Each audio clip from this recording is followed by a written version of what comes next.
back to him later on to give us the latest details from that. But let's go to the coastal region, where the latest pension fund, that is Zamara Group, is this morning holding its meeting. And let's talk to our reporter, Tobias Chanji, who's keeping tabs with that story. Chanji, if you can hear me, good morning, and kindly bring us up to date with what you have from your side.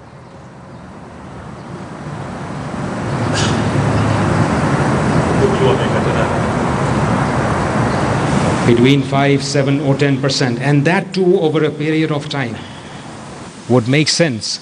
And there are schemes like Kenya Power, and I'm really happy that Henry is in the room, who have successfully done this and created good returns for their funds and also stability for their portfolios.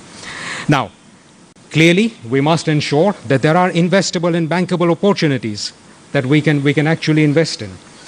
And we must make sure that we meet the risk-return equation of our members, that we make sure that we're getting the right returns at an acceptable level of risk. We're doing the right level of due diligence.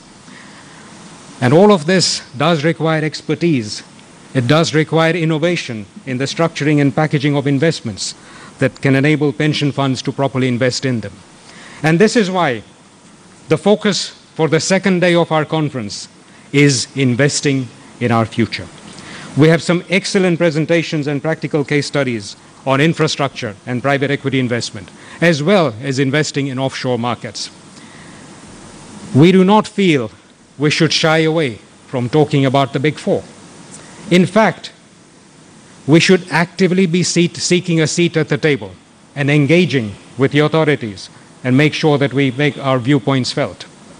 And this is why I believe that initiatives like the Kenya Pension Fund Investment Consortium, in which a number of pension funds have come together with a common purpose of collaborating on long-term saving in non-traditional asset classes, such as infrastructure, affordable housing, is an important development and gaining traction both locally and globally.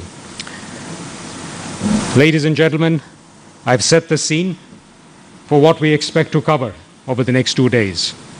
I hope I've also provoked your thinking and will encourage a lot of interactive discussion and debate. MC, allow me to say a few thank yous as well. First and foremost, I want to thank our chief guest, Anne Mugo. And we've known you for more than 20 years. In many ways, you're the longest serving member of staff at the Retirement Benefits Authority. We're delighted to have you and look forward to your insights. I do want to say a very special thank you to all our sponsors. Firstly, our diamond sponsor, Alan Gray. All our emerald sponsors, and you can see them on the banner. The National Social Security Fund have been very good supporters. It's really good to have you and see some of the good work that you are doing, especially in tapping into the informal sector. Standard Chartered, Gikera and Vadgama Advocates, Bretam with us every step of the way. And then we have Laser, Nairobi Securities Exchange, Econ, Sanlam, the Madison Insurance Group, NIC, the Association of Retirement Benefit Schemes, Citadel, Stanlib, and Everstrong Capital. Thank you all very much. You are what makes our conference a success by supporting us. Let's give them a big round of applause. To our clients and all our colleagues in industry, your valued support means a lot to us. And thank you for the encouragement and continuing to challenge us to chart new frontiers for our industry. Last but not least, I want to say a very big thank you to the Zamara Conference Organizing Committee. Trustees, we don't actually have we don't hire an event manager for these events. There is a team at Zamara. In fact, it's almost our entire staff that does this. If you're in the room, please stand up the organizing committee so we can acknowledge and clap for you. I think they're all busy outside working, but we can still give them a clap.